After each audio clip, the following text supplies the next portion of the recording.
Hello, नमस्ते। स्वागत है आपका मेरी यूट्यूब चैनल निनिका जी के इम्पोर्टेंट फॉर केबीसी में। आज आपके लिए कुछ करोड़ीमल सवालों के जवाब, यानी कि कुछ ऐसे सवालों के जवाब जो आपको करोड़पति बना सकती हैं। यदि आप केबीसी में हिस्सा ले रहे हो तो इस क्वेश्चन को आपको तैयार करने ही होंगे। पहला क्वेश्चन है, पहले विश्व युद्ध के शहीदों को कहाँ श्रद्धांजलि दी गई थी? पहला विश्व युद्ध शुरू हुआ 1914 में, खत्म हुआ 1918 में, 4 साल चला था। और 2018 में प्रथम विश्व युद्ध के एंड को 100 साल हुए थे। इस मौके पर पेरिस के आर्क डी ट्रियोम्फ नामक जगह पर प्रथम विश्व युद्ध के शहीदों को श्रद्धांजलि दी गई थी। इम्पोर्टेंट सवाल बन जाता है इस तरह से। नेक्स्ट क्वेश्चन है, भारत की किसी भी जगह से सामान भर के इंग्लैंड जाने वाला जहाज कहाँ से गया था?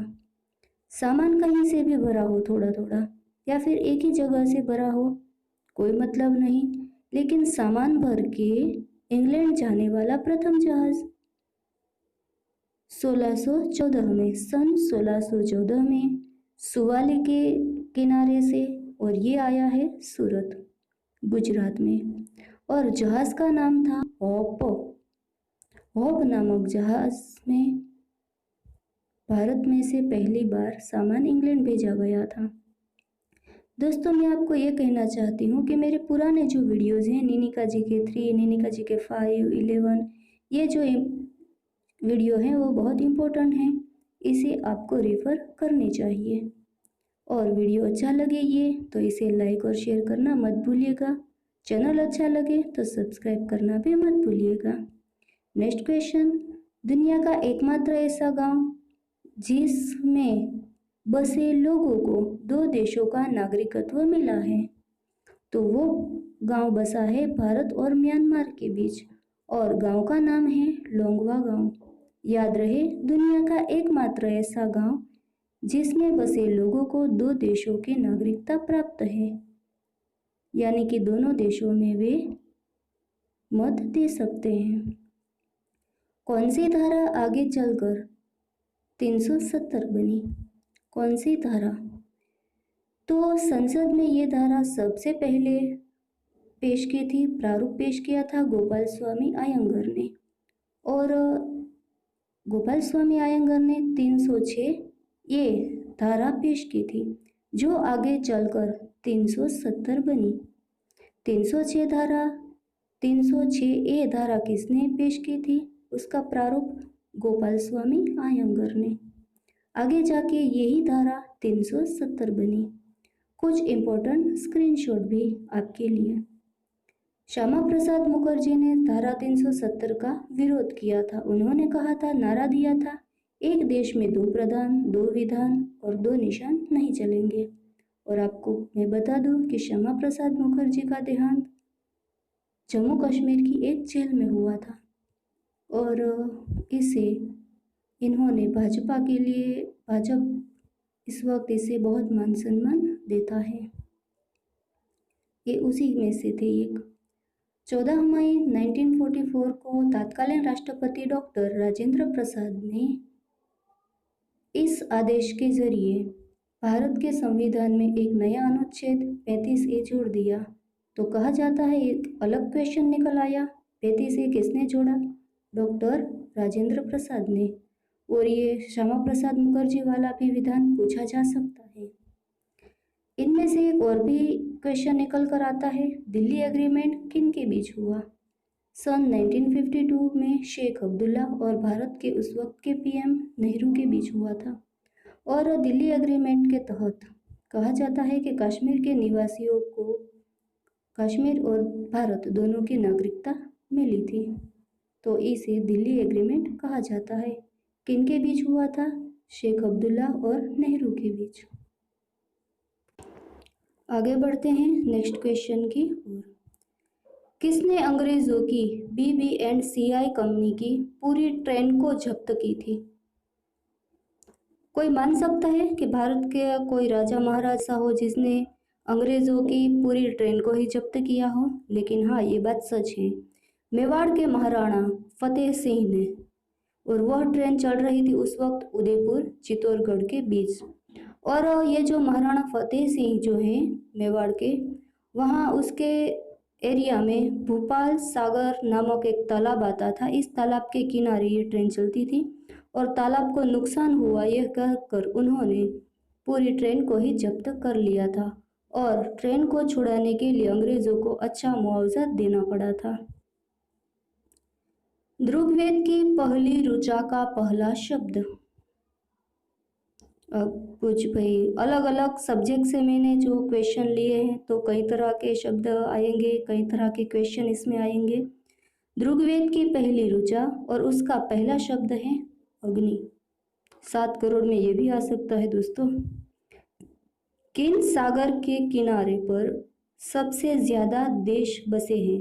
याद रहे यहाँ मैंने महासागर शब्द यूज नहीं किया, सागर शब्द या फिर समंदर कह सकते हैं आप, तो वो है भूमध्य सागर।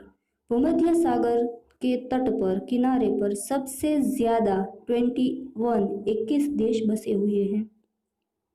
और ये भूमध्य सागर ही एक ऐसा सागर है जो यूरोप, अफ्रीका और एशिया 3 महाद्वीपों को टच करता है। ऐसा कोई सागर नहीं जिसे 3 महाद्वीप टच कर रहे हो, लेकिन ये भूमध्य सागर एक ऐसा सागर है। ये है भूमध्य सागर।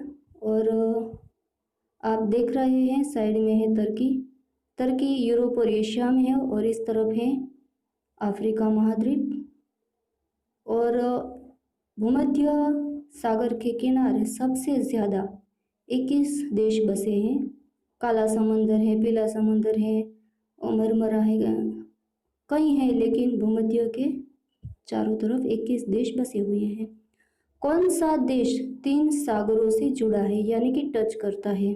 और ये तुर्की ही एकमात्र ऐसा देश है जो 3 सागरों को टच करता है, काला, भूमध्य एवं मरमरा सागर। मरमरा सागर जो है वो छोटा सा है। भारत का दूसरा बड़ा स्टेडियम। भारत का सबसे बड़ा स्टेडियम पूछा जाए तो वो तो हर कोई जानता है, सरदार पटेल स्टेडियम, जिसका पुराना नाम मोटेरा स्टेडियम था। और भारत का दूसरे नंबर का स्टेडियम पूछा जाए तो हमें खुजलाना पड़ेगा सर अपना, ईडन गार्डन कोलकाता। इसी तरह दुनिया की बात करें तो दुनिया का सबसे बड़ा स्टेडियम वो तो है हमारा सरदार पटेल स्टेडियम, अहमदाबाद, गुजरात। और दुनिया का दूसरे नंबर का मेलबर्न स्टेडियम, ऑस्ट्रेलिया। याद रहे यहाँ आपको गड़बड़ ना हो, इसका ख्याल रखना होगा। तो दोस्तों अच्छा लगे तो लाइक शेयर कीजिएगा। आगे का क्वेश्चन जो आपको अच्छी धनराशि दिलाएगा, ये क्वेश्चन ऑलरेडी आ चुका है। जम्मू कश्मीर के पीएम मेहरचंद महाराज, और इसे पीएम बनाया था सरदार पटेल ने रात के 12 बजे। और जब पीएम बनाया गया उनसे पहले ये पंजाब हाईकोर्ट में जज थे। इसी तरह से जुड़ा दूसरा क्वेश्चन, दादरा नगर हवेली के पीएम। याद रहे एक वक्त दादरा नगर हवेली के भी पीएम थे, वो बने थे आईएएस ऑफिसर केजी बडलानी। 11 अगस्त 1961 के दिन, एक दिन के लिए ही ये बने थे। तो ऐसे क्वेश्चन ऑलरेडी आ सकते हैं। आगे बढ़ते हैं नेक्स्ट क्वेश्चन की ओर। इनमें से किसे रामानुजन नंबर कहते हैं? ए 1729, बी 1829, सी 1929 और डी 2029। तो इनसे पहले केबीसी में ऐसे भी क्वेश्चन आए थे कि पीसी महालनोबिस के बारे में, और ऐसे कई नंबर के बारे में भी कभी कभार आ जाता है और हम चौंक जाते हैं कि ऐसे भी कोई नंबर थे। तो इसका राइट आंसर होगा ए 1729। और इस नंबर का एक दूसरा नाम भी है Hardy's number, Hardy Ramanujan number भी इसे कहते हैं। जब रामानुजन बीमार थे विदेश में, तब प्रोफेसर हार्डी इसका ख्याल रखते थे। और प्रोफेसर हार्डी एक बार जिस वाहन में आए उसका नंबर था ये 1729 को रामानुजन संख्या या हार्डी रामानुजन संख्या भी कहा जाता है। ये संख्या ऐसी है कि दो संख्याओं के धनों के योग के बराबर लिखा जा सकता है। और बहुत कम संख्याएं ऐसी होती हैं, और ऐसी कम संख्या हो उसमें भी सबसे छोटी संख्या है ये। तो इसे कहते हैं रामानुजन नंबर या Hardy Ramanujan number. Next question, सामान्यतः 13 नंबर को अशुभ नंबर माना जाता है, पर किन पूर्व पीएम के जीवन में यह अंक अहम है? चौंक गए ना ऐसे क्वेश्चन को सामने देखकर? हमारे देश के कोई पूर्व पीएम जिसके जीवन में 13 का अंक शुभ है और अशुभ भी, जो भी माने, लेकिन अहम जरूर है, वो है हमारे देश के अटल बिहारी वाजपेयी। देख लेते हैं स्क्रीनशॉट किस तरह से अहम है। अटल बिहारी वाजपेयी के जीवन में 13 का अंक का गहरा संबंध है।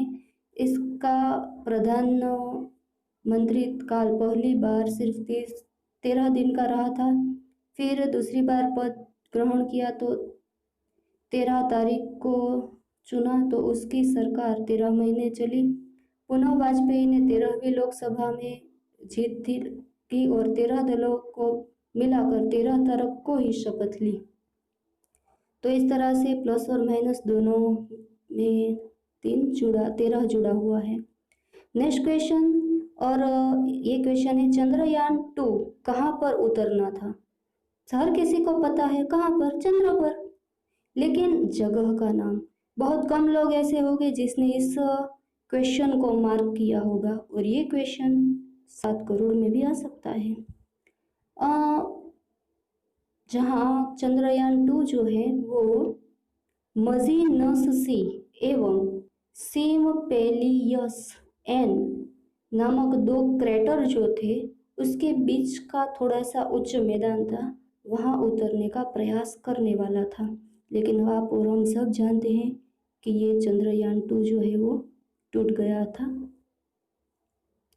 किन इंजीनियर ने ट्रेन में बैठे हुए ही जान लिया था कि पटरी टूटी हुई है? इसके बारे में थोड़ी सी स्टोरी बता दूं। वो हमारे देश के एक इंजीनियर थे। एक बार ट्रेन से जा रहे थे और ट्रेन के डिब्बे में वे फर्श पर ही बैठे हुए थे, और गोरे अंग्रेज जो थे वो सीट पर बैठे हुए थे। इसके कपड़े और पहनावा देखकर वो लोग इसका मजाक उड़ा रहे थे, और ये जैसे एक समाधि में बैठे हो इस तरह से चुपचाप बैठे थे। पता नहीं अचानक क्या हुआ, वे खड़े हुए और ट्रेन की डिब्बे की चेन खींच दी। ट्रेन खड़ी रही, और किसने चेन खींची है ये देखने के लिए आगे से सब आए। पूछा गया किसने खींची? इन्होंने कहा मैंने खींची। क्यों? तो जवाब दिया कि आगे ट्रेन की पटरी टूटी हुई है, और उसका नाम था एम विश्वेश्वरैया। और यह एम जो है मोक्षागुंडम एम विश्वेश्वरैया हमारे देश के वैज्ञानिक बोलो तो वैज्ञानिक, इंजीनियर बोलो तो इंजीनियर। तो ऐसे थे हमारे देश के मोक्षागुंडम एम विश्वेश्वरैया। और जो लोग इसका मजाक उड़ा रहे थे उन्होंने कहा कि आप हैं डॉक्टर एमवी, क्योंकि उस वक्त वे डॉक्टर एमवी के नाम से जाने जाते थे।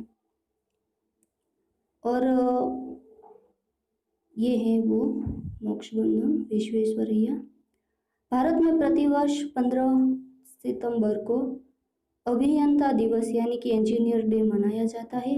इसी दिन भारत के महान अभियंता एवं भारत रत्न मोक्षगुंडम विश्वेश्वरैया का जन्मदिन है। और इसके बारे में एक दूसरी भी बात है जो बहुत कम लोग जानते हैं। उन्होंने स्टील के दरवाजे बनाए बांध से पानी को बहाव को रोकने के लिए, और याद रही ये सिस्टम की प्रशंसा पूरी दुनिया के लोगों ने की। आज यह प्रणाली पूरे विश्व में प्रयोग में लाई जा रही है, तो याद रहे। तो ये प्रणाली यानी कि जो बांध होता है उसमें दरवाजे बनाने की प्रणाली एम विश्वेश्वरैया ने पूरी दुनिया को दी है। कैसा लगा ये क्वेश्चन? ये भी एक क्वेश्चन अंदर से निकल कर आ सकता है। तो फ्रेंड्स आज के लिए इतना ही। नेक्स्ट भी मैं आपके लिए बहुत सारे वीडियोस बनाऊंगी, बहुत सारे क्वेश्चन लेकर आऊंगी, और एक बात, अच्छी सी धनराशि जीतिएगा।